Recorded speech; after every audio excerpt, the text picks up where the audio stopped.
Well, hi there, and welcome to this week's Reset.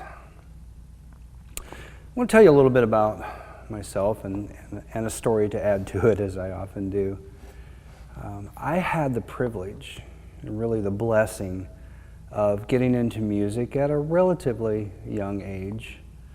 I was a part of a Christian rock band back when I was a wee little teen called Alpha. And we had the opportunity to travel, and mainly in the Midwest region, but a few places farther beyond that. It was really awesome. It was one of the things that launched me into music ministry, one of the many things and many people that inspired me to do so. And I feel very blessed to be a part of that. So here's a story for you. I believe we were in Omaha, Nebraska at a church concert, evening concert with a bunch of teens and everything. And we were on a break. We had played a set. We were getting ready to go up and do our second one. And the drummer and I were just kind of hanging out together. And we were maybe 14, 15 years old. Like I said, we were pretty young for what we were doing. And these really cute girls were kind of watching us, and the drummer and I were like, these girls are cute. So they ended up coming up to us. And we thought, wow, this is kind of cool. The girls are flirting with the band members. And they said, hey, can we talk to you about something? I'm like, sure, absolutely. And my drummer friends said the same thing. Well, we were wondering, and we're like, yes. She's probably going to want our phone numbers or something like that so we can talk. We were wondering if you could introduce us to the guitar player. Talk about a deflation of ego. So from that moment on, being the keyboard player, after that experience, I even more so wanted to be a guitar player. Because evidently those were the members of the band that the girls, were attracted to or thought were cute. But really, even to be honest with you, even before that, I was really intrigued by the guitar. Really wanted to be a guitar player, but for some reason God inspired me and put the works into me to be a keyboardist. So why am I telling you such a weird story on a series that has a Christian theme? Well, the part of that is this. I really did, just because we had two cute girls coming up to us, I really wanted to be a guitar player, thinking that I could get more attention, or it was cooler to be a guitar player than it was to be a keyboardist. But of course, God had other plans for me, no matter what my ambitions or what my misdirected passions would be. So I want to bring you to today, all these years later. So this past Christmas Eve, just a little over a week ago, our drummer and our praise team couldn't be at the service at 4 o'clock because you just simply had other commitments. Sometimes we have conflicts, and even though I have a very dedicated praise team that is just phenomenal. I just love and cherish them so much. But for this particular service, he had another commitment that he couldn't come to. So having this new keyboard, I decided that I was going to do some programming of the drums. Now, I really haven't spent a lot of time with this, but the song that we were doing was God Rest Ye Merry Gentlemen in a little jazz style, and the piano part goes.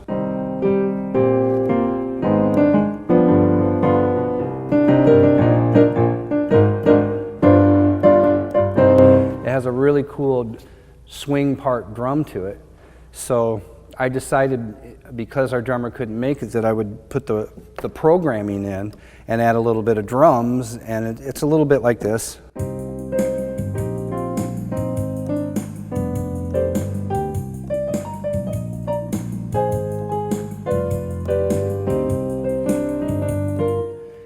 It did the job, but it wasn't Pete. For those of you that come to the service, you know that our entire worship team, both vocally and instrumentally, are very, very talented. I really missed him. He had a few little mistakes here and there because the machine is unforgiving. It doesn't sink into what I'm playing. I have to follow it, where humans follow each other. Pete is a very, very gifted drummer. So thinking back on yourself, thinking back on the talents that God has given you.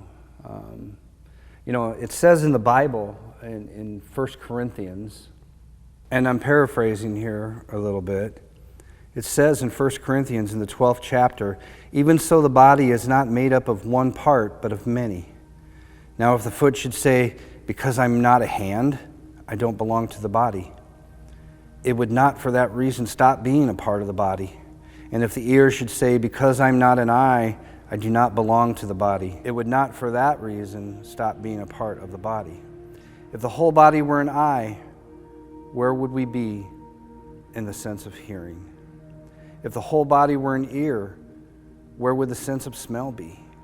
But in the fact, God has placed the parts in the body, every one of them, just as He wanted them to be." So like me wanting to be a guitar player, something that God really wasn't leading me to do at the time. He was leading me into the piano and the keyboard. I wanted to be a hand instead of a foot.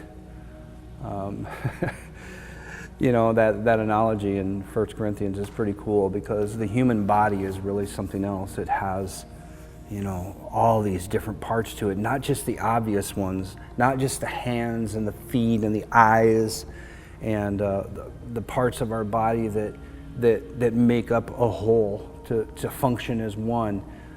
Inside it has miles of veins and capillaries and fluids and things that create us into who we are.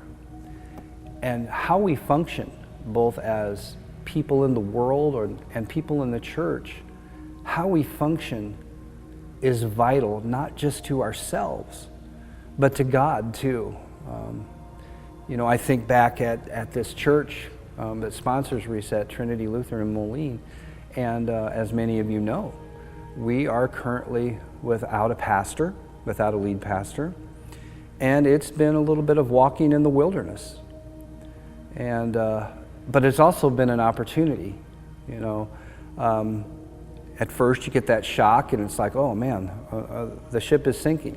And of course, here we still are.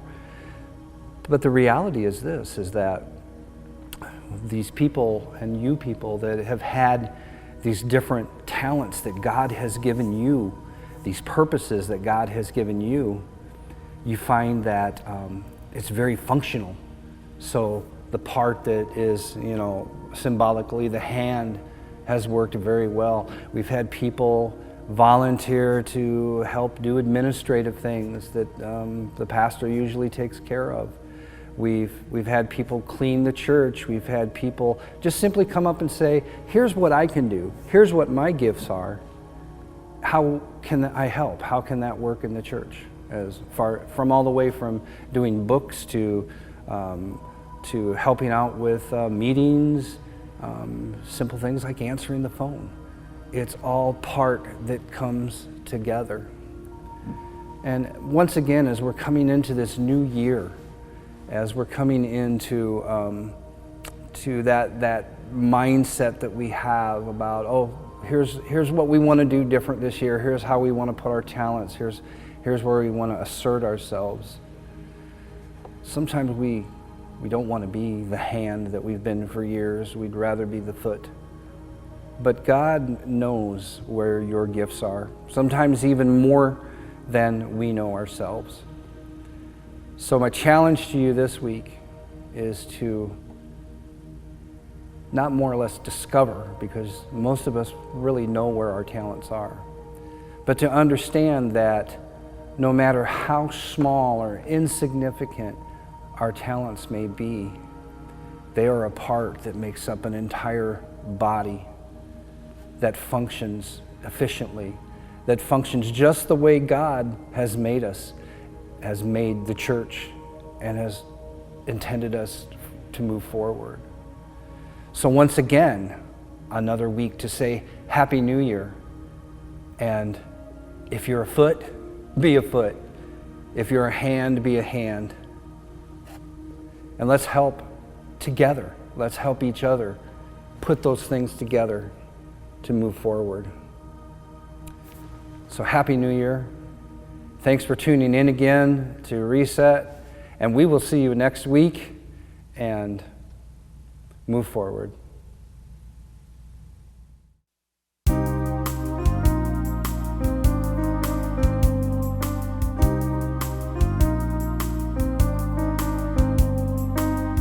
We three kings of Orient are, bearing gifts we traverse afar, field and fountain, moor and mountain, following yonder star.